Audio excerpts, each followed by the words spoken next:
स्वागत करते हैं राहुल जी का द किरण मिश्रा शो पर। सबसे पहले हम जानना चाहेंगे शिकुंज क्या है, उसकी उपलब्धियां क्या है, उसके उद्देश्य क्या हैं। बड़प्पन है आपका। बहुत बढ़िया नाम, यहाँ तक मैं पूछ नहीं पाया था अच्छा कि ये नाम ऐसे बना है। नहीं, ये इसके पीछे का कारण ये है, एक हमारी बड़ी अच्छी योजना थी घूंघट में मोबाइल सशक्तिकरण में। हम प्रथाओं से कभी लड़ाई नहीं करते, हम में इतनी ताकत ही नहीं है। तो और इस योजना के अंतर्गत हमने लगभग 400 महिलाओं को अफिलिएट मार्केटिंग पे तैयार किया। अच्छी मिनिस्टर है, उनसे हमारी बात हुई थी, तो उनने मुझे कहा था यार इतनी सारी, माफी चाहूंगा। तो ये मॉडल क्या है, आपको को पैसा तो लगता होगा ना इन सब चीजों को करने में? बिल्कुल, आप पोल बोल रहे हैं किरण भाई। इसमें कैसे में कुछ सबसे बड़े चैलेंजेस ऐसे होते हैं, आपको पागल साबित कर दिया जाता है, आपको ये बोल दिया जाता है आप ये मूर्ख हो। ऐसा हुआ है? हाँ, ऐसा हुआ है। अच्छा। सवाल आपको बहुत जायज है, उससे पहली बार किसी ने सवाल करा है। अच्छा, अगर बोल दिया जाए राहुल जी को कि सुंदरकांड करना है, हाँ। तो राहुल जी हमेशा फ्री हैं। बिल्कुल, हमारे पास पैसे नहीं होते थे तो हम कारपेंटर की दुकान पे जाते थे, सोल्यूशन का डब्बा उठाते थे जो खत्म हो जाता था, उससे हम नशा करते थे। एक बहुत प्रैक्टिकल सी बात थी, मैं सफाई कर्मचारी का काम करता था। फिर वो कहते हैं किरण भाई कि it is difficult to stop liquor, smoke और एनीथिंग। जी, नाम बड़े यूनिक रहे हैं आपकी योजनाओं के।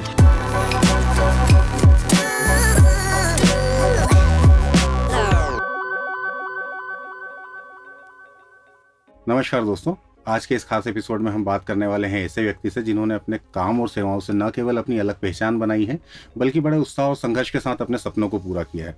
हम बात कर रहे हैं राहुल भार्गव जी की, जो कि शिकुंज के फाउंडर हैं, ओक्टा केयर के निदेशक हैं। इन्हें राष्ट्रीय पुरस्कार से नवाजा गया है, टेडेक्स स्पीकर रहे हैं। ऐसी तमाम उपलब्धियां इनके साथ हैं, जो कि हम जानेंगे इस खास दिलचस्प बातचीत में राहुल जी के साथ।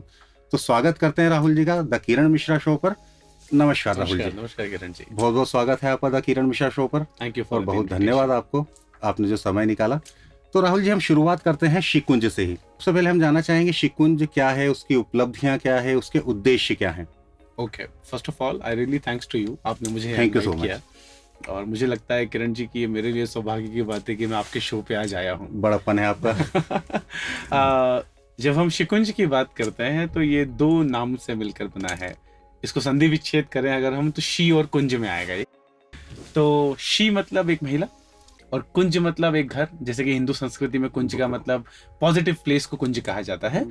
तो अ प्लेस फॉर हर, एक जगह जो उनके लिए है, जो उसके लिए है, फॉर अ वुमन।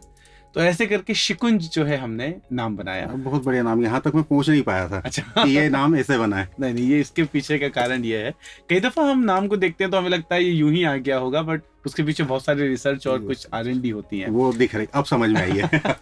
तो ऐसे करके शिकुंज हमने बनाया। तो एक बहुत बड़ा गैप मुझे जो लगा था कि रूरल इंडिया या सब अर्बन एरियाज जो आज भी अवेलेबल हैं, वहां पर कोर टेक्नोलॉजीज पे, ट्रेनिंग पे ज्यादा बात नहीं करी जाती है। हम आज भी सिलाई, कढ़ाई, बुनाई या बेसिक चीजें, जो बेसिक कंप्यूटर होता है वही हम सिखा रहे हैं। तो हमने कुछ कॉन्सेप्ट अपने दिमाग में लॉन्च किए। हमने आपने सुना होगा, एक हमारी बड़ी अच्छी योजना थी घूंघट में मोबाइल। मैंने सुना है। तो घूंघट में मोबाइल एक योजना थी, वहां से हमने जो है इसको प्लान करा, आगे बढ़ाया। तो शिकुंज एक महिला सशक्तिकरण के लिए काम करने वाली ऑर्गेनाइजेशन है, जो कि महिलाओं की शिक्षा, उनके स्वास्थ्य और समृद्धि के लिए काम करती है। राहुल जी, घूंघट में मोबाइल, इसको थोड़ा सा और बताएं इसके बारे में। जब मैं घूंघट की बात करता हूँ तो संस्कृति झलकती है, प्रथा झलकती है। तो महिला सशक्तिकरण में हम प्रथाओं से कभी लड़ाई नहीं करते, हम में इतनी ताकत ही नहीं है। तो भारत एक सांस्कृतिक देश है, तो मुझे लगता है प्रथाओं से लड़ने में बहुत ताकत चाहिए, इतनी आसानी से प्रथाएं नहीं बदल पाती। तो प्रथाओं ना बदलें, उसके साथ में हम कुछ ऐसा प्लान करें जो प्रथाओं के साथ जुड़ जाए। ऐसे करके हमने घूंघट में मोबाइल बनाया।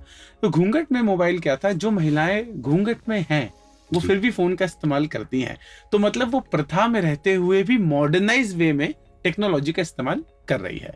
वो फोटो कैप्चर करती हैं, वो इंटरनेट चला रही हैं, इवन फ्लिपकार्ट पे शॉपिंग कर रही हैं, मीशो से परचेसिंग कर रही हैं, ये सब हो रहा है। तो हमने उन महिलाओं के साथ एक पूरा ग्रुप बनाया, लगभग 400 महिलाओं के आसपास उसमें हमने कनेक्ट करी। और हमने अफिलिएट मार्केटिंग, जो कि डिजिटल मार्केटिंग के अंदर का एक हिस्सा है, वो हमने उनको सिखाना चालू करा। किरण जी, अगर मैं आपको भाई कह के संबोधित कर सकता हूँ। तो किरण भाई, क्या है ना कि जब हमने घूंघट में मोबाइल लॉन्च करा था, तो सबसे बड़ा चैलेंज ये था, लोगों ने हमसे बोला यार हमारे महिलाओं को इंग्लिश नहीं आती है, वो इतना फ्रिक्वेंटली फोन चलाती तो है लेकिन वो रील देखती हैं, वो इंस्टाग्राम स्क्रॉलिंग करती हैं, या वो ठीक। फेसबुक चलाती हैं, वो यूट्यूब पे गाने सुनती हैं, वो उससे ज्यादा और कुछ नहीं कर सकती। जी। लेकिन एक छोटा सा सवाल है, एक 3 साल का बच्चा आप अगर आज के युग में देखेंगे तो देखिए उसको इंग्लिश नहीं आती, उसको कोई लैंग्वेज कोर नहीं आती, लेकिन फिर भी वो यूट्यूब चलाना जानता है, वो आज की डेट में सर्चिंग जानता है, वो यूट्यूब पे कई सारे 4 साल के बच्चे ऐसे हैं जो माइनक्राफ्ट करके गेम के वीडियो देख रहे हैं। तो यहाँ लैंग्वेज कहाँ है? यहाँ तो लैंग्वेज का कोई लेना देना ही नहीं है। रूरल एरियाज में ऐसे भी आप सिनेरियोज देखेंगे जहाँ महिलाएं हैं जिनके पति बाहर गांव जा चुके हैं काम करने के लिए, वो महिला अपने पति के साथ एक वीडियो कॉल पे बात कर रही है व्हाट्सएप के माध्यम से, तो यहाँ लैंग्वेज कहाँ आई? तो ऐसे करके हमने घूंघट में मोबाइल करके एक योजना को लॉन्च करा, और इस योजना के अंतर्गत हमने लगभग 400 महिलाओं को अफिलिएट मार्केटिंग पे तैयार किया। ओके, तो वो अपने मोबाइल से एफिलिएट मार्केटिंग का काम करके सशक्त हो रही हैं। ये प्रोग्राम हमने सबसे पहले एक ऐसे एरिया में चालू करा था जहाँ टूरिस्ट बहुत आते हैं। ओके, तो टूरिस्ट का डेटा उन महिलाओं के पास रहता था, मतलब वो कहीं ना कहीं लिखा रहता था, उस एरिया में कहीं ना कहीं होता था। तो हमने कहा कि आपके क्षेत्र से, इस राज्य में, इस पूरे एरिया में इतने सारे टूरिस्ट आते हैं, अगर आपका नंबर इनके पास सेव रहे तो, या आप अगर इनसे किसी भी माध्यम से कनेक्ट कर पाए, बोले हमारे पास तो इनके नंबर सेव रहते हैं क्योंकि मेरे हस्बैंड कभी टैक्सी चलाने का काम करते हैं, कभी गाइड बनते हैं, तो ऐसे करके नंबर हमारे पास रहते हैं। तो उन्हीं कॉन्टेक्ट से या उनको इन कैश कैसे कन्वर्ट किया जाए, यहाँ पे हमने योजना को शुरू करा था और उनको हमने एफिलिएट मार्केटिंग सिखाई थी। एफिलिएट मार्केटिंग के अलावा और किस तरह की ट्रेनिंग्स होती हैं?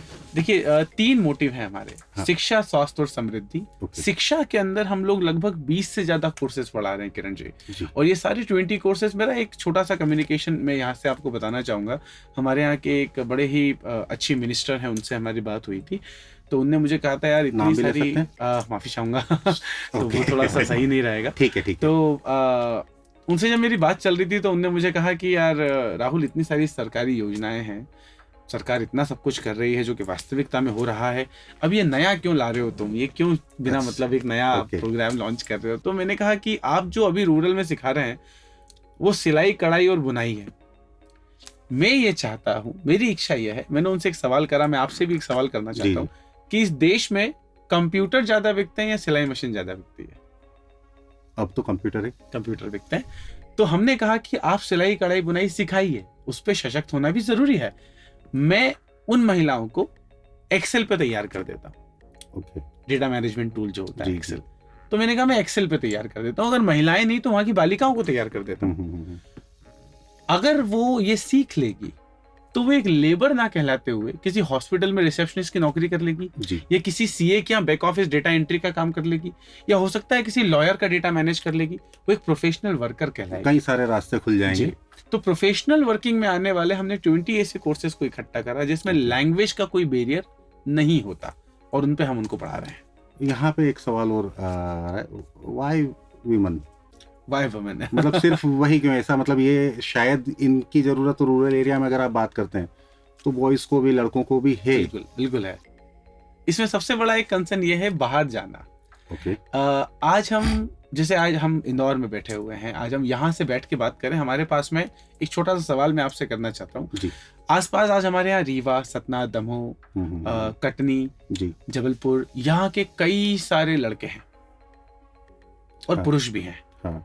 लेकिन जब हम इसी वर्ग में महिलाओं की काउंटिंग करेंगे तो आपको वो पुरुषों से कम नजर आएगी। हाँ, काफी कम नजर आएगी, और जो ऑलरेडी या तो स्किल्ड है, काफी अच्छा पढ़ी हुई है, तो फिर वो आ पाती हैं। बिल्कुल। और दूसरा कारण ये रहता है क्योंकि एक तो वो बाहर नहीं निकल पाती, तो हमने ऐसे कोर्स बनाए जो वो अपने क्षेत्र में रह के सीख सके।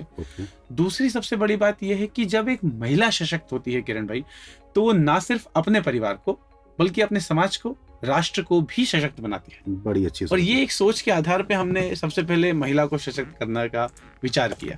बिल्कुल, बहुत अच्छी बात है। राहुल जी, मैंने कहीं सुना था शायद आपके किसी सेशन में ही, या आप ट्रेनिंग का पैसा नहीं लेते? हाँ आप किसी से फंडिंग नहीं लेते? आप जहाँ पे उन्हें प्लेस करते हैं, जिन कंपनीज में, उनसे भी पैसा नहीं लेते? तो ये मॉडल क्या है? आपको को पैसा तो लगता होगा ना इन सब चीजों को करने में? बिल्कुल लगता है। तो थोड़ा सा इसमें बताएं। अब तो आप पोल खोल रहे हैं किरण जी। इसमें कैसा है ना कि देखिए हर चीज के रास्ते हैं किरण जी। मुझे ऐसा लगता है कि जहाँ चाह है वहाँ राह है। आपको एक कदम उठाना पड़ेगा। तो इतने सारे एनजीओस काम कर रहे हैं, हम कोई यूनिक नहीं कर रहे हैं, लेकिन हाँ हम ऑफलाइन फ्री पढ़ा रहे हैं, जो कि अपने आप में बहुत बड़ी बात है। तो हमारे दिमाग में एक बात आई कि आज इतनी सारी महिलाओं को अगर हम पढ़ा रहे हैं तो उसके लिए फंड भी चाहिए, पैसा भी चाहिए। अगर हम एक नॉर्मल एनजीओ की तरह पढ़ाएंगे इतने सारे कोर्सेज, तो फिर हमारे लिए डिफिकल्टी होगी कि हम लोगों से फंड कैसे इकट्ठा करेंगे, डोनेशन कैसे लाएंगे, और फिर सरकार से हमें मांगना रहेगा, हो सकता है कभी लेट भी हो जाए क्योंकि प्रोसीजर लंबा होता है। तो हमने एक प्रोग्राम बनाया, we have a website called shikunj.com।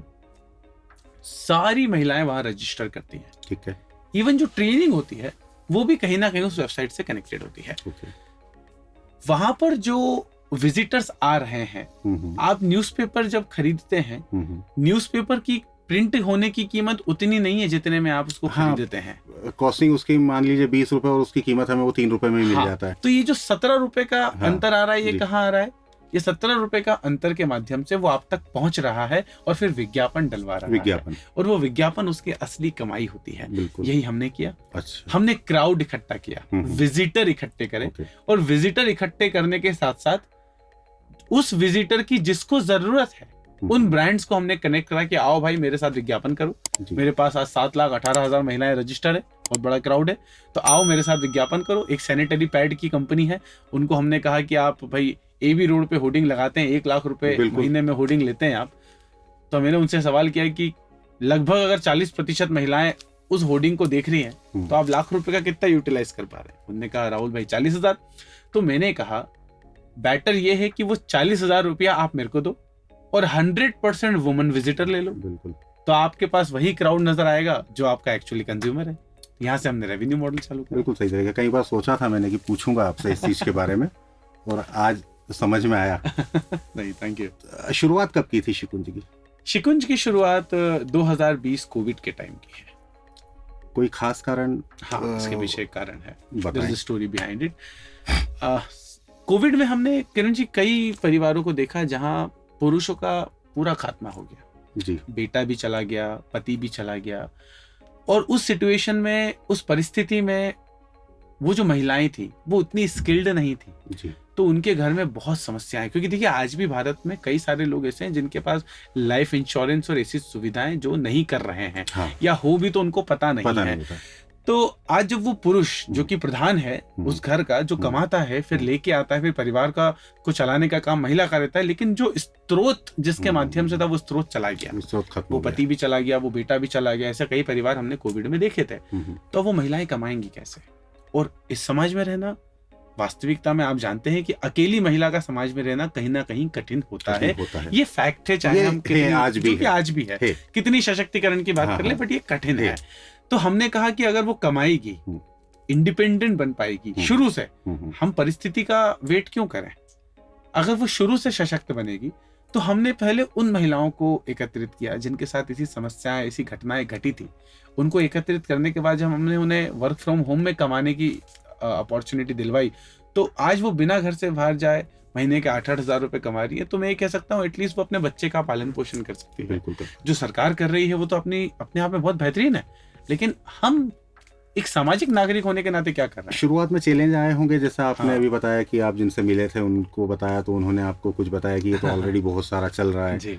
तो इस तरह के और भी चैलेंजेस आए होंगे, कोई बड़ा चैलेंज? बिल्कुल, बहुत सारे चैलेंजेस ऐसे हैं जो टर्निंग पॉइंट बनने की जिनने कोशिश करी, लेकिन मुझे ऐसा लगता है, मैं I am the follower of my Guruji and Hanuman ji Kiran भाई। तो चैलेंजेस पर भी हम आएंगे।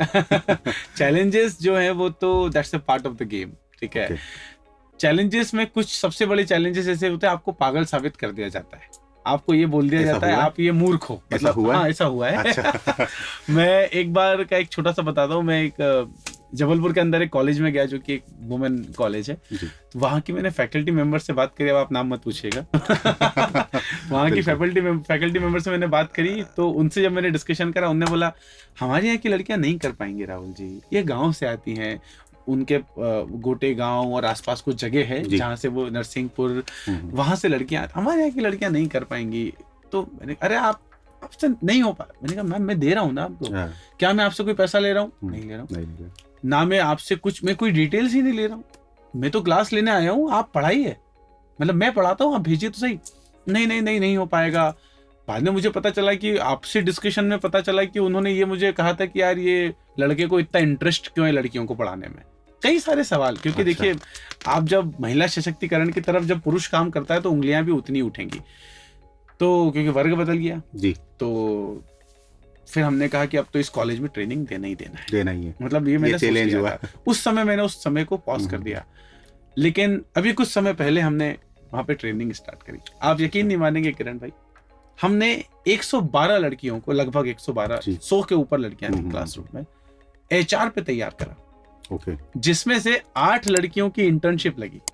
ओके। अब जरा किरण भाई सोचिए, उस 8 महिलाओं की इंटर्नशिप लगने के बाद अगर किसी 5 महिला की भी ज्वाइनिंग हो गई ज्वाइनिंग तो क्या ये बदलाव नहीं है? बहुत बड़ा बदलाव। तो शुरू में बहुत चैलेंजेस आए थे। जिनको पढ़ाने वाले अगर वो उन पे इतना विश्वास नहीं था कि ये कर भी पाएंगे, हाँ। नहीं कर पाएंगे, और आज अगर उनमें से इतने भी कन्वर्ट होते हैं और जॉब लगती है तो ये बड़ी बात है। बिल्कुल, तो चैलेंजेस तो थे, बहुत जी। सारे थे। फंड का चैलेंजेस था क्योंकि कोविड था। मैंने आपको Okay. हमेशा, जो पर्सनली मैं जानता हूँ, जितने समय से जानता हूँ, हमेशा मुस्कुराते हुए और एनर्जेटिक देखा है मैंने। ये कहते हैं लोग। तो बात हताशा होती है कभी इस तरह की चीजों से? कभी ऐसा लगता है कि बस अब नहीं? सवाल आपका बहुत जायज है, मुझसे पहली बार किसी ने सवाल करा है। अच्छा, लोग कॉम्प्लीमेंट जरूर देते हैं कि आपके फोटो देखता हूँ या आपके फोटो देखते हैं हम लोग इंस्टाग्राम पे या कहीं भी, तो आप हमेशा मुस्कुराते हुए नहीं, नजर आते हैं। मेरा ये सवाल इसीलिए है कि पब्लिक लाइफ में जब भी हम आपसे मिलते हैं, पब्लिक लाइफ में मिलते हैं जी। और देखते हैं, फोटोज में देखते हैं, आपके वीडियोस में देखते हैं, तो बिल्कुल आप एनर्जेटिक दिखते हैं, मिलते हैं, जब मिलते हैं तब भी एनर्जेटिक होते हैं, बढ़िया मुस्कुराते हुए मिलते हैं। जी कभी अकेले बैठकर जी सारी चीजों को सोचकर, चैलेंजेस को सोचकर, जैसा कि आपने बताया कि इस तरह के इंसिडेंट हुए कि लोगों ने मूर्ख भी समझा, हाँ। कभी मन में आती हो बातें और हताश हो जाते हो, या दुखी होने का मन भी करता है कभी कभी कि? हाँ, आपका क्वेश्चन बहुत वैलिड है किरण भाई। देखिए, मेरा सफर जो है ना वो एक बहुत बेसिक बैकग्राउंड से शुरू हुआ था। मैं एक दुकान में साफ सफाई का काम करता था, तो जीवन में जी। कई सारे ऐसे बिंदु थे जिनके बारे में आज भी विचार करके मैं डल महसूस करता हूँ। लेकिन बचपन से हमें ये सिखाया जाता है, जो कि हमारे माता पिता भी कहते हैं, कि जब भी आप कभी हताश हो तो अपने से नीचे वाले लोगों को देखो, तो आपको रियलाइज होगा कि आप दुनिया में कितना आगे हो उनके जी। कंपैरिजन में। तो जब भी मैं हताश होता हूँ, मतलब जब हम, देखिए, दो बातें हैं। एक तो हो गया चेहरे पे मुस्कुराहट, जी, वो मैं कभी खत्म नहीं करता, जी। क्योंकि मैंने कहा मैं फॉलोअर हूँ मेरे गुरु जी का, हनुमान जी का। तो उनसे जो मैंने सीखा है, आज मैं हनुमान जी की बात करूँ तो उनसे जो मैंने सीखा है, ये सीखा है कि you have to always smile. आप मुस्कुराते रहिए, आप ताकत में रहिए, आप बल में रहिए। आपने ये अध्यात्म की बात निकाली तो बीच में मैं आपकी बात को काट के एक बात याद आ रही है, वो मैं आपको बताता हूँ। मैंने आपके लिए कुछ और लोगों से भी बात की अच्छा। इंटरव्यू लेने के पहले, आपके Okay. एम्प्लॉइज से जी और लोगों से भी, तो बताया मुझे काफ़ी व्यस्त रहते हैं, हमेशा व्यस्त होते हैं, काम में लगे रहते हैं, जी, टूर पर भी बहुत ज़्यादा होते हैं। बहुत ज्यादा। लेकिन अगर बोल दिया जाए राहुल जी को कि सुंदरकांड करना है, हाँ। तो राहुल जी हमेशा फ्री हैं। बिल्कुल सही बात है, मैंने ये सुना है। तो बिल्कुल सही बात है। जैसा आपने अभी गुरु जी का बताया, तो थोड़ा सा गुरु जी के बारे में बताएंगे? बिल्कुल बिल्कुल। मतलब मेरे लिए उनके बारे में बात करना किसी यज्ञ से कम नहीं है। मतलब अच्छा। उनके बारे में कहना मतलब मेरे लिए यज्ञ समान है। लाइफ में मैं ऐसे दौर से गुजर रहा था जब मैं बहुत नशा करा करता था। अच्छा, ये भी किया आपने? हाँ, अच्छे से किया है। हर प्रकार का किया। तो जब मैं नशा किया करता था, और गंदा नशा जिसको बोलते, सस्ता नशा जिसको कहा जाता है, तो हमारे पास पैसे नहीं होते थे तो हम कारपेंटर की दुकान पे जाते थे, सोलूशन का डब्बा उठाते थे जो खत्म हो जाता था, उससे हम नशा करते थे। ये भी किया है? हाँ, ये भी किया है। ओके। उस दौर से जब मैं गुजर रहा था, परिवार की स्थिति खराब थी, मैं भी 2-3 नौकरी करता था, और जब थोड़े पैसे आने लगे तो सोलूशन खत्म करके भैया बियर वगैरह पे थोड़ा आ से गए। अच्छी चीजों पे चले अच्छी जाए। चीजों पे नशा बंद नहीं हुआ था, अच्छी नशा बंद चीजों पे नहीं हुआ शिफ्ट था। हो गए, पैसे वाले नशों पे शिफ्ट हो गए। और उस दौरान मुझे मेरे गुरुजी मिले, मेरे एक फ्रेंड है हर्ष, उनके माध्यम से। ओके। तो जब मुझे वो मिले तो वहां से मेरे जीवन में परिवर्तन होना शुरू कर दिया। और उनकी बताई हुई बातें, चाहे वो आध्यात्मिक हो, मतलब हनुमान जी से रिलेटेड हो, लाइफ की बातें हो। एक बात उनकी मैं आपके साथ शेयर करना चाहता हूँ कि वो हमेशा एक ही बात कहते हैं, राहुल फिर से गिनती गिनेंगे।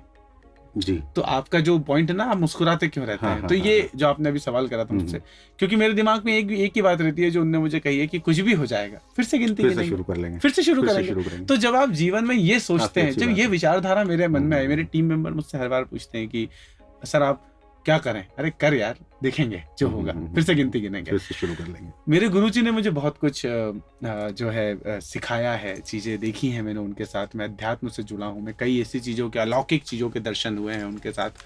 तो उन्होंने मुझे जीवन के कई सारे रास्ते बताए, वो मेरे लिए, मेरे हिसाब से सबसे बड़ी शख्सियत है। राहुल जी, जिस तरह का आप बताया आपने कि ये भी चीज़ की हुई है जी। आपने सोल्यूशन, और ये सारी चीज़ें इंदौर में आज भी कई एरियाज में ये हाँ, चीज़ें चल होता रही है, हैं, कॉमन है। देखने में भी आते हैं वो बिल्कुल। लोग, काफ़ी अलग लोग होते हैं, और आप जहाँ आज हैं, तो ये सफ़र कैसे, मतलब यहाँ से यहाँ, मतलब विश्वास नहीं होता, देखिए दुनिया ही अलग है। क्योंकि उस समय अगर आपको कोई देख रहा होता तो हाँ। आज पे विश्वास नहीं करता, बिल्कुल आज सही जो बात। हम देख रहे हैं तो उस चीज़ पे विश्वास नहीं होता। बिल्कुल। अभी कुछ समय पहले एक हमारे दोस्त के यहाँ पर एक्सीडेंट हुआ था, एक छोटा सा एक एक्सीडेंट हुआ, जिसमें हम पुराने दोस्त सब इकट्ठे हुए, तो वो सब फेसबुक या किसी न किसी सोशल मीडिया पे कनेक्टेड हैं। तो वो जब मुझसे बोले, उन्होंने मुझे कहा कि यार तुझ पे तो विश्वास ही नहीं होता है, मतलब कहा, क्योंकि आज भी उनमें से कई लोग ऐसे हैं जो अपनी मस्ती में उस दुनिया में मस्त हैं, बेहतरीन जी रहे हैं। तो दुनिया तो दोनों अलग है, उधर देखते तो इधर नहीं देख पाता मैं, इधर हूँ तो उधर नहीं देख पाता, लेकिन वास्तविकता में वो सब मैंने किया है। क्योंकि देखिए एक बहुत प्रैक्टिकल सी बात थी, मैं सफाई कर्मचारी का काम करता था, फिर सेल्स में आया, दुकान में से कपड़े बेचने लगा, महिलाओं गर्ल्स गारमेंट का ही काम था वो भी, तो वहां से मैंने शुरू करा था। तो मेरी जो दोस्ती ज्यादातर लोगों के साथ थी, वो इस प्रकार के लोगों से साथ थी, तो जो मतलब रेगुलरली इन चीजों का भोग करते थे। वहां से मुझे इन चीजों की आदत पड़ी थी। फिर जब धीरे धीरे प्रोफेशनल लाइफ में कितने समय पहले की बात है ये, जब इन चीजों से दूर हो गया? दूर हो गया मैं इन चीजों से 2015 के आसपास, 15 पूर्णतः। और लोग कहते हैं किरण भाई कि it is difficult to stop liquor, smoke और एनीथिंग। मुझे लगता है ऐसा नहीं है। अगर आप में दृढ़ निश्चयता है, क्योंकि मेरे गुरुजी ने एक ही बात कही थी, या तो कर जाएगा या तो मर जाएगा। तो करना बेहतर है, नहीं तो मरना तो दुनिया में कहीं ना कभी किसी ना किसी को तो लिखा ही है, कहीं ना कहीं तो लिखा ही है, करना बेहतर है। तो मैंने कहा ट्राई करके देखते हैं ना, बंद करके देखते हैं ना, अपने आप को समर्पित करके देखते। फिर वापस अब कभी इच्छा नहीं होती? कभी नहीं। अब तो नशा दूसरा, कोई भी नशा नहीं। हनुमान जी का नशा, अध्यात्म का नशा है, इसके अलावा अब कोई नशा नहीं। आपने जैसे बताया कि आपने दुकानों पर काम भी किया, साफ सफाई का काम भी किया, तो ये कब की बात है? 2007 अपोलो टावर में, इंदौर में अपोलो टावर में शीकुंज की आपने शुरुआत बताई 2020 में। तो 2015 से जैसे जब आप उन चीज़ों से हट गए, तो 2015 से 2020 का सफ़र? आर डॉट वेंचर्स की शुरुआत करी 2015 के जून में मैंने, और हनुमान जी की कृपा से आर डॉट वेंचर्स में हमने एजुकेशन सर्विसेज का काम चालू करा, ऑडियो अकूस्टिक्स का काम चालू करा। 2017 में हम रिक्रूटमेंट मार्केट में भी उतरे। ऐसे करके हमने इन 5 सालों में, मतलब 2015 से 2020 में 3 अलग अलग व्यापार जो है सफलतापूर्ण करे हैं, और अभी भी अच्छे से कर रहे हैं। साफ सफाई का जो ये काम बता रहे थे आप, कहाँ पर करते थे? मतलब इंदौर में ही? हाँ, इंदौर में अपोलो टावर में there is a shop in Apollo Tower, का नाम है रापचिक स्टाइल, पितेश्वर गारमेंट के पीछे। ये नाम ले सकते हैं ना?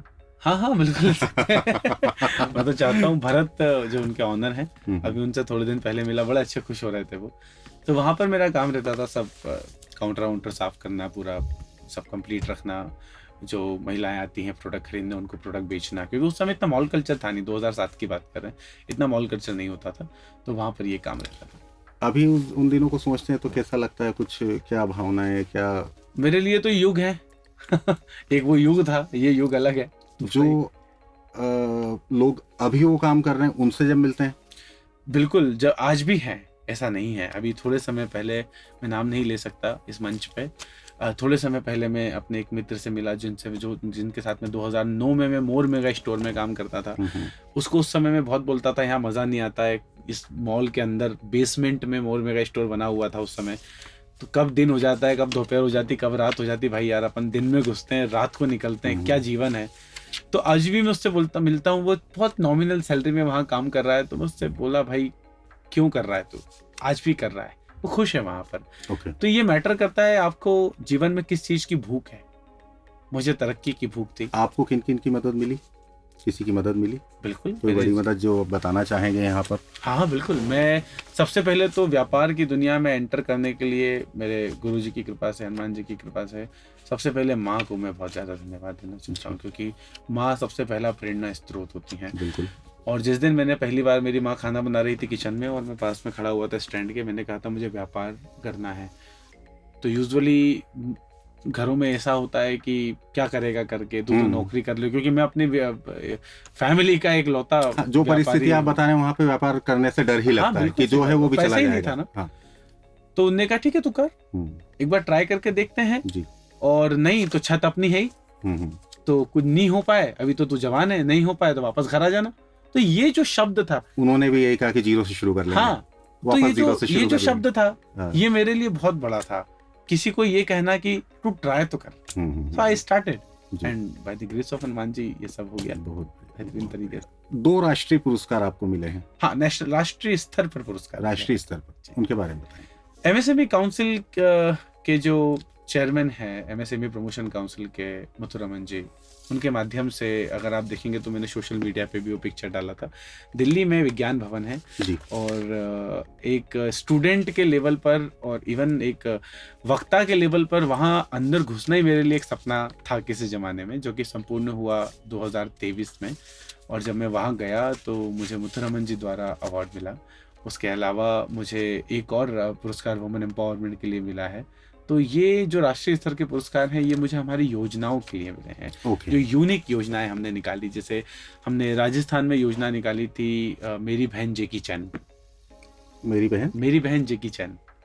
मेरी बहन जेकी चैन में हमने कई सारे, अकेला राजस्थान नहीं, मध्य प्रदेश, नाम बड़े यूनिक रहे हैं आपकी योजनाओं के। हाँ मुझे लगता है कि नाम आपकी आइडेंटिटी होती है। जी। लोग कहते हैं नाम में क्या रखा है, बट मैं ये कहता हूँ कि जाने के बाद नाम ही सब कुछ होता है। नाम ही, तो नाम बहुत जरूरी है, जानेंगे लोग, याद रखेंगे। हाँ, हमेशा मेरी बहन जेकी चैन, घूंघट में मोबाइल, ये नाम। हाँ, जी बिल्कुल। तो हम नाम इसलिए अट्रैक्टिव रखते हैं कि लोग नाम ऐसे भी ना कि इनको कोई सुनेगा तो जानने की इच्छा होगी, और ये आपकी जुबान पे चले। हाँ, हम इस तरीके से कैलकुलेट, मैं इसमें, क्योंकि मैं शुरू से सेल्स और मार्केटिंग में रहा हूँ, स्टार्टिंग से मैं इन चीजों में थोड़ा सा रहा हूँ कि मुझे ये चीज अच्छी लगती है। बताएं इस योजना के बारे में बताएं। देखिए, मेरी बहन जेकी चैन एक सेल्फ डिफेंस की योजना है। अगर मैं किसी महिला को जूडो कराटे या टाइकोंडो सिखाने के लिए ऐसे बुलाऊंगा तो वो नहीं आएगी। तो हमने मेरी बहन जेकी चैन करके योजना चालू करी, जिसमें मैंने कहा कि हर बहन जेकी चैन है। तो इसका हमें बहुत अच्छा रिस्पांस मिला रूरल और सब अर्बन एरियाज में। और हमने बॉडी पे पहने हुए ऑर्नामेंट्स के माध्यम से फाइट करना सिखाया और सेल्फ डिफेंस करना सिखाया। ये मेरी बहन जेकी चैन में था। राहुल जी, मल्टीपल वेंचर्स आप देखते हैं, काफी सारी चीजें संभालते हैं, कैसे मैनेज करते हैं? देखिए, क्या होता है कि हर व्यक्ति आपके साथ कहीं ना कहीं एक अहम भूमिका निभाता है जी। तो आज हर एक बिजनेस के लिए कहीं ना कहीं एक कंसर्न पर्सन है जो उसको मैनेज करता है। ऐसे हम मैनेज करते हैं, टीम बनाकर काम करते हैं। हाँ जी, मैं इस पे बहुत विश्वास करता हूँ। मतलब मुझे ऐसा लगता है कि 2 हो या 2000, टीम में रखना और टीम में रहना बहुत ज़रूरी है। एक लीडर की आइडेंटिटी जो होती है कि आपके पीछे चलने वाले सभी लोग खुश रहें। टीम में कभी गलत लोगों का चयन होता है? हाँ, बहुत बार बिल्कुल होता है। कैसे मैनेज करते हैं? धैर्य के साथ। आपने बताया सेल्स में इन सब चीज़ों की आदत हो जाती है। मेरा बड़ा एक जो क्वेश्चन है, जो सेल्स में होते हैं, सेल्स में रिजेक्शन बहुत मिलते हैं। बिल्कुल, यही तो सिखाते हैं आपको। कैसे हैंडल करते हैं, मतलब उससे तकलीफ नहीं होती रिजेक्शन से? देखिए, जब मैं क्या विचार चलते हैं उस समय जब रिजेक्शन मिलते हैं? जब मैं यूरेका फूड्स में इनका नॉन इलेक्ट्रिसिटी मॉडल एक आता था, एक्वा श्योर, वो बेचता था घर घर जाकर। तो एक बार दोपहर में मैंने किसी का दरवाजा खटखटाया और उसने दरवाजा खोलते से बहुत गंदी गाली दी मुझे, जो कि यूजुअली लोग सर्वेयर के साथ करते हैं, जो मैंने देखा है ये रवैया। तो मैं बहुत रोया, छोटा सा, मैं 2008 की बात है ये। तो मैं 15-16 साल का था। मैं घर आ गया, मैं बाथरूम में बंद हो गया। मेरी मम्मी मुझे पूछती रही दिन भर क्या कारण है। मैं कहा नहीं यार, मुझे उसने गाली बक दी यार, मैं कोई चोरी कर रहा हूँ क्या? मुझे अच्छा नहीं लगा। एक तो मेरी वैसी सेल नहीं हो रही है मम्मी, और ऊपर से मुझे गाली बक दी उसने। फिर मेरा टीम लीडर मेरे पास आया। उसने मुझे कहा एक काम कर, तू अब माल मत बेचना, तू मेरे साथ चलना। ठीक है। जब मैं उसके साथ सेल्स करने गया तो मैंने देखा लोग तो इसको भी गाली बकते हैं। ये मोटिवेशन था। हाँ, मतलब एक एग्जीक्यूटिव के लिए टीम लीडर बनना सपना होता है। टीम लीडर के लिए मैनेजर, मतलब वो आपका आइडल है। हाँ। तो मैंने देखा मेरे आइडल को लोग गाली बक रहे हैं, मतलब it's common, rejection is fine. तो वहां से मेरे अंदर वो एक्सेप्टेंस स्टार्ट हो गया कि rejection is the part of the game, कोई फर्क नहीं पड़ता। एक सवाल था राहुल जी मेरा कि सपने देखिए सभी देखते हैं, सभी के सपने होते हैं, पूरे सपने नहीं होते जी। क्या अंतर होता है जिनके सपने पूरे हो जाते हैं और जिनके नहीं हो पाते उन लोगों में? डिपेंड करता है आपने सपना क्या देखा है, और बंद आंखों में देखा है या खुली आंखों में देखा है, इस बात पे है। सपना तो एक 6 साल का बच्चा भी देखता है, और वो ये देखता है कि उसके पिताजी उसके लिए एक नया बैट बॉल लेके आए। सपना एक 40 साल का व्यक्ति भी देखता है कि अभी तक उसका घर, जो उसका ड्रीम हाउस था, वो पूरा नहीं हुआ है। डिपेंड करता है आपका सपना क्या है और आपने कैसा देखा है, और दूसरी बात, उस सपने के लिए आप कितनी तेज रफ्तार से भाग रहे हैं, ये जरूरी है। शिकुन, जैसे कि एक स्टार्टअप है जी, एक आइडिया है आइडिया जो आपका है, आइडिया कई लोगों के पास होता है, ऐसा मेरा मानना है, आइडिया कई लोगों के आता है, लेकिन उन्हें ये समझ नहीं होती है कि ये आइडिया को इम्प्लीमेंट कैसे करना है, एग्जीक्यूट कैसे करना है, किन से मिलूं जाकर, जी, पैसा कहाँ से आएगा, जी। आइडिया चोरी हो गया तो इनके लिए आप क्या सलाह देना चाहेंगे दर्शकों को? देखिए, आपके इस शो के माध्यम से मैं सबसे बड़ी सलाह तो ये देना चाहता हूँ कि this is the best generation for the business. Seriously Kiran भाई, जब मैंने स्टार्ट करा था तो मुझे आज भी याद है, मैंने 1700 रुपए पे करे थे ये पूछने के लिए कि बिजनेस में क्या क्या लीगल टर्म्स होती हैं। ओके जी। और आजकल ये नॉलेज इंटरनेट पे अवेलेबल है, यूट्यूब आप स्टार्ट कर लो। इवन गवर्नमेंट ऑफ इंडिया ने कई सारे हेल्प डेस्क ओपन कर दिए जहां से आप जाके पता कर सकते हैं। अपने मध्य प्रदेश की कई सारी ऐसी योजनाएं हैं जहां जाके आप पता कर सकते हैं बिजनेस की बातें। स्टार्टअप इंडिया में कई सारी फैसिलिटीज हैं इसके लिए। एक सजेशन मैं सिर्फ आपके इस मंच से देना चाहूंगा, start from the zero. If you will start from the zero, ये जीरो ऐड होते जाएंगे और आपको फिर मिलेगा एक, जिसके पीछे वो सारे जीरो लगे हैं। आप पहले एक मत ढूंढिए, बड़ी अच्छी, आप शुरू करिए ना जीरो से। आप एक ढूंढने की तलाश में रहते हैं, मतलब आइडिया आया नहीं कि फंडिंग तलाशने लगे, शुरू नहीं करूंगा, जीरो से स्टार्ट करते जाएं, एक जिस दिन मिल जाएगा वो सारी। बिल्कुल। थोड़े समय पहले एक बहुत प्रख्यात मैनेजमेंट संस्था में मेरा सेशन था जिसको how to start from zero पे था कि भाई आपके पास तो पैसे थे नहीं, तो आपने व्यापार बिजनेस शुरू कैसे कर लिया था। तो how to start from zero पे मेरा सेशन था, वहां पे मैंने यही बात बताई कि आप जीरो एकत्रित कर लीजिए ना जाने कब आपको, जैसे मुझे मेरे गुरुजी के, हनुमान जी की कृपा से एक मिल गया, ना जाने आपको कब वो एक मिल जाए और सारे जीरो उसके पीछे जो आप लेके आए हैं वो जुड़ जाएं, और कब वो आगे निकल जाए। रोल मॉडल्स कौन रहे हैं आपके? देखिए, रोल सीखा है आपने? ओके, मैंने अपनी लाइफ में, अच्छा सवाल करा आपने। मेरी लाइफ में कई सारे लोग ऐसे रहे हैं जिनसे अलग अलग चीजें मैंने सीखी हैं। अध्यात्म में मैंने गुरुजी से बहुत कुछ सीखा है। डॉक्टर चित्रापुरी हैं, उनसे मैंने बहुत सीखा है। जो तेज सिंह सोलंकी मेरे सर्वे जब मैं करता था, उनके मैनेजर, तो उनसे मैंने बहुत कुछ सीखा। मैंने सीखा, एल्फ्रेड फर्नांडिस करके एक व्यक्ति हुआ करते थे जो कि इंदौर में सॉफ्टवेयर के लिए, माइक्रोसॉफ्ट के सॉफ्टवेयर के लिए काम करते थे किसी कंपनी के माध्यम से। मेरी माँ से मैंने बहुत कुछ सीखा। मैंने ऐसे कई सारे लोग हैं, और मुझे लगता है कि मैं हर उस व्यक्ति का धन्यवाद देना चाहता हूँ जिसने मुझे सिखाया, और इनडायरेक्टली और डायरेक्टली। जरूरी नहीं है कि द्रोणाचार्य का आपके सामने होना जरूरी हो। द्रोणाचार्य को इमेजिन करके भी एकलव्य ने तीर कमांड सीखा था। तो मेरे लिए द्रोणाचार्य जो सबसे ऊपर पदवी पे तो मेरे गुरु हैं। उसके बाद वो सभी लोग जिन्होंने मुझे कहीं ना कहीं किसी ना किसी मंच पे सिखाया है। मुश्किलें आती हैं, जैसा आपने बताया, काफी मुश्किलें भी रही, काफी संघर्ष रहे। मुश्किलों को देखने का नजरिया कैसा होता है कि दुख की तरह दिखती हैं, वो संघर्ष की तरह दिखती हैं? बड़ा अच्छा सवाल करा ये, लेकिन ये कॉमन सवाल है मेरे वाले। मेरी टीम मुझसे पूछती है हमेशा, सर ये मेरे साथ ये चल रहा है, मैं क्या करूं? तो उस समय तो मुझे कभी कभी ऐसा लगता है कि मुझे ऐसा लगता है बाबा ऐसा फील आता है। अच्छा। लेकिन मेरे गुरुजी की बात, सबसे वर्स्ट क्या होगा? अगर मान लेते हैं किरण जी, आपने सबसे वर्स्ट प्लान कर लिया ना, सबसे कहते हैं सबसे अच्छा सोचना जरूरी है, मैं भी सोचता हूँ। उसके साथ साथ एक बैक ऑफ द माइंड, सबसे वर्स्ट क्या होगा? अगर आपने देख लिया सबसे वर्स्ट ये होगा, और उसकी बात को समझ रहा हूँ, लेकिन इसी पे एक सवाल और आ रहा है मुझे। जैसा कि आप ऐसा बताना चाह रहे हैं कि अगर हम वर्स्ट के लिए तैयार करें, या ये बोलें कि हमारे पास अगर खोने को कुछ नहीं होगा और हम लड़े तो कुछ तो मिलेगा ही। बिल्कुल सही बात है। अब मेरा यहाँ पे एक क्वेश्चन है कि जब खोने को कुछ नहीं होता, हारने को कुछ नहीं होता, तो वो लड़ने की ताकत भी तो नहीं होती। वो ताकत कहाँ से? ताकत आपकी इच्छा शक्ति होती है। वो ताकत आपके मन का वो भूख है जिसके लिए आप लड़ रहे हैं।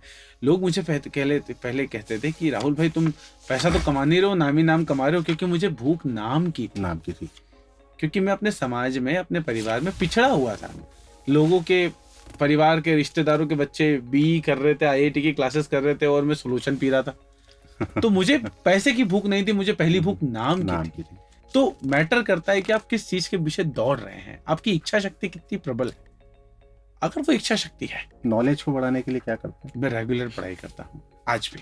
किस तरह की बुक्स? मैंने बुक्स के साथ साथ मैं माइक्रोसॉफ्ट, गूगल, IBM जैसी कंपनीज के सर्टिफिकेशन भी करता हूँ रेगुलर बेसिस। अभी भी मेरे एक कोर्स चल रहा है। पढ़ाई में नहीं छोड़ता, क्योंकि मैं अपनी वो वाली पढ़ाई में बहुत पिछड़ा हुआ हूँ। मतलब मैंने उस पढ़ाई के बारे में उस पढ़ाई, bachelor of computer application 10th में मुझे सप्लीमेंट्री आई थी। 12th में मुझे कुछ 50% आए थे। ग्रेजुएशन में मैं फेल हो गया था, बैक लग गया था। फिर से दूसरी बार मैंने ग्रेजुएशन किया। उस पढ़ाई में मैं पिछड़ा हुआ था। बट स्किल्स मुझे सीखना आज भी पसंद है, तो मैं स्किल आज भी सीखता हूँ। मुझे आज भी अभी आप स्किल्स पे पढ़ रहे हैं, उस समय जो आपका बेसिक एजुकेशन जिनकी हम बात कर रहे हैं, इसमें आपने बताया सप्लीमेंट्री भी आई है, फेल भी हुए हैं, या क्या लगता है उस समय फोकस नहीं था पढ़ाई पे, या इच्छा नहीं होती थी पढ़ने की, या महत्व नहीं समझते थे? संगति अलग थी, महत्व नहीं समझते थे। नहीं लगता था। पढ़ाई बहुत जरूरी है। हाँ, मैं वही जानना चाह रहा हूँ कि अगर उस समय नहीं समझते, अभी लगता है कि बहुत। Education is very important. Education is the base. आप जब मकान बनवाते हैं ना, तो आपके लिए वो जो मोर्रम है ना, वो एक साधारण पत्थर है, लेकिन आप कभी ध्यान नहीं देते हैं कि वो साधारण पत्थर ही वो बेस है जिसके ऊपर आप आने वाला घर बना रहे हैं। तो ये 8वीं 10वीं 11वीं 12वीं आप किसी भी परसेंटेज से पास करें, वो मैटर नहीं रखता, बट पास करना या पढ़ना जरूरी है। Failure is the part of the life.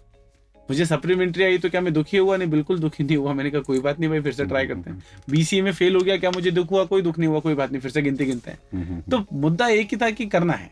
गुरु मंत्र आपका यही है कि फिर से गिनती शुरू करते हैं। फिर से गिनती शुरू करते हैं। और उसके कारण मेरे अंदर एक हमेशा तोसा रहता है मेरे गुरु जी का, हनुमान जी का, कि भाई कोई भी मुझसे कुछ करता है, ये कर दूंगा, कर दे यार भाई, जा जो तेरी इच्छा हो कर दे, फिर से गिनती गिनेंगे। क्या फर्क पड़ता है? इतनी टीम के साथ काम करना होता है, आपकी इतनी बड़ी टीम है।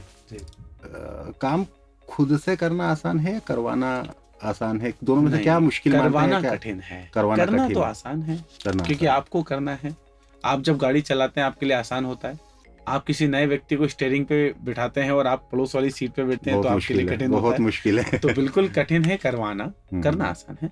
करवाने के लिए हमें उसको समझना, धैर्य रखना, रिजल्ट लेट हो सकता है ना भी है, ये सब हमें मन में रखना पड़ता है। ये तो मन में रखने वाली बात हो गई, लेकिन करवाने के लिए कोई खास स्किल इसका? Team management is everything. अगर आपको लोगों को साथ में लेके चलना आता है, तो वो आपके लिए काम करेंगे। कोई कमियां भी है आपकी जो आपको ऐसा लगता है जिन पे काम करना बाकी है, या ये कमी है, इनको सुधारना है, या नहीं सुधार पा रहे हैं? देखिए, मैं सबसे बड़ी कमी में स्ट्रिक्ट जो है लोगों के लिए नहीं हूँ। मैं बहुत लोगों को फ्री छोड़ कभी? हाँ, बहुत बार करता है। फ्री छोड़ देता हूँ। अच्छा नहीं हुआ, चलो कल करते हैं। नुकसान भी होते हैं इसमें नुकसान भी होते हैं। कई बार काम समय पर नहीं होते हैं। कुछ बड़े नुकसान भी हैं, कुछ छोटे नुकसान भी हैं। बट इस पे मैं काम कर रहा हूँ रेगुलर बेसिस। क्या कारण होता है स्ट्रिक्ट नहीं होने का? मतलब मन में उस समय क्या विचार होता है कि छोड़ देगा या बुरा मानेगा? देखिए, मैंने कहा ना कि मैं धर्म से जुड़ा हूँ, हनुमान जी से जुड़ा हूँ, मैंने पुराना समय देखा है, तो मुझे हमेशा ऐसा लगता है कि ठीक है यार, बच्चा है, देख लेंगे, कोई बात नहीं, अगली बार कर देगा। ये विचार मेरे मन में रहता है। कोई ऐसी हैबिट आपकी जो लगता है कि आज जो मैं हूँ उसमें सबसे ज्यादा कारगर साबित हुई हो, जिससे सहायता मिली हो? सबसे बड़ी हैबिट मेरा रेगुलरिटी मेरे गुरु की तरफ, मेरे अध्यात्म की तरफ, हनुमान जी की तरफ। जैसे आपने कहा सुंदरकांड जी की बात है। अगर मैं इंदौर में हूँ और हमारे जो पाठ होते हैं अगर वो हो रहे हैं, तो मैं जाऊँगा, बिल्कुल जाऊँगा 100%। उस दिन चाहे मेरा जन्मदिन हो, मेरी वाइफ का जन्मदिन हो, मेरी बच्ची का जन्मदिन हो, या किसी का भी जन्मदिन हो, मैं जाऊँगा। हो सकता है कुछ देर बैठ के आ जाऊँ, बट जाऊँगा। तो यही नियमितता, पंक्चुअलिटी, रेगुलरिटी काम में भी है? बिल्कुल, रेगुलरिटी आज भी है। ऑफिस में कोई आए नहीं आए, मेरा समय फिक्स है। अगर मैं हूँ इंदौर में, तो मैं ऑफिस उस टाइम पे जाऊँगा। ये मेरी रेगुलरिटी है। कोई एक घटना जिससे लगता हो कि लाइफ पूरी चेंज हुई है, 360 डिग्री चेंज हुई है, कोई टर्न आया लाइफ में और सारी चीजें बदल गई अच्छी? बिल्कुल, 2 घटनाएं हैं ऐसी। एक घटना 2010 में हुई, जब मुझे मेरी मदर, एक मैम है चित्रा मैम, उनके पास ले गई। तो उनने मुझे वो सब बताया जो कि एस्ट्रोलॉजी में कहते हैं, आप जो भी करते हैं किसी न किसी को दिखता है। तो उनने मुझे वो सब बताया, तो वहाँ से मेरे जीवन में बहुत कुछ बदला। मुझे ऐसा लगता था जब भी मैं कुछ कर रहा हूँ तो मैडम देख लेंगी। ओके। और फिर दूसरा बड़ा बदलाव 2015 में मेरे गुरुजी के मिलने पर। उस समय मेरे मित्र के माध्यम से मुझे गुरुजी मिले। शुरुआत में मुझे कहते हैं कि जब शिष्य तैयार होता है तो गुरु अपने आप दिखने लगता है। बिल्कुल, जो कि वास्तविकता है। मैं तैयार हो चुका था, मैं समझ गया कि यही मेरे गुरु हैं जिनको मेरा मन ढूंढ रहा है, और वहां से जीवन में सब पॉजिटिव बदलाव होना शुरू हो गए। गुरुजी से आशीर्वाद ही मिला है या कोई सीख भी जो आपके जीवन में आपके व्यापार में इस तरह से काम आती है? देखिए, जब आप किसी भी धर्म को फॉलो करते हैं, आप चाहे दुनिया के किसी भी धर्म को फॉलो करें, वो कहीं ना कहीं pin to plane everything is related with that. आज हम व्यापार कर रहे हैं, तो मान लेते हैं व्यापार के अंदर हमारे एक कॉन्सेप्ट चलता है नेगोशिएशन स्किल सेट। आप सुंदरकांड जी का पाठ पढ़िए, आप अंगद की बात देखिए, अंगद जी और रावण का कम्युनिकेशन देखिए, नेगोशिएशन मिलेगा आपको। नेगोशिएशन चल रहा है, ऐसा कर दो वैसा हो जाएगा, ऐसा कर दो, बड़े पोलाइटली चल रहा है, ठीक है। कम्युनिकेशन स्किल सेट, जब हनुमान जी पहली बार राम जी से मिलते हैं, तो कम्युनिकेशन स्किल जो हनुमान जी इस्तेमाल कर रहे हैं, तो जो गुरुजी के माध्यम से मैंने सीखा, लोगों को ऐसा लगता है वो सिर्फ अध्यात्म है, नहीं, ऐसा नहीं है। क्या आप माँ से सिर्फ मातृत्व सीखते हैं? नहीं, आप माँ से आचरण सीखते हैं, आप माँ से संस्कृति भी सीखते हैं, वाणी सीखते हैं, हाव भाव सीखते हैं, हर एक चीज माँ से सीखते हैं, सिर्फ मातृत्व नहीं सीखते हैं। जी। तो गुरु से आप सिर्फ एक चेले के रूप में सिर्फ अध्यात्म नहीं सीखते हैं, आप जीवन जीने का तरीका, बात करने का तरीका, ये सारी चीजें आप वहाँ सीखते हैं। मुझे लगता है मैं जो भी कर रहा हूँ वो कहीं ना कहीं वहीं से आया। इस सफलता के लिए कुछ सेक्रीफाइसेस किए, त्याग हुए जीवन में? क्या त्याग? बिल्कुल, अभी भी है। कई बार त्याग परिवार के लिए देना पड़ता है, मतलब परिवार को करना पड़ता है। आप टूर पे हैं 5-5 दिन, 6-6 दिन, और मेरी बेटी है 5 साल की, तो उसकी मेरी याद भी आती है, वाइफ है, माँ है, और तो परिवार को मैंने बहुत कुछ मतलब कहा है कि कॉम्प्रोमाइज कर लो थोड़ा सा।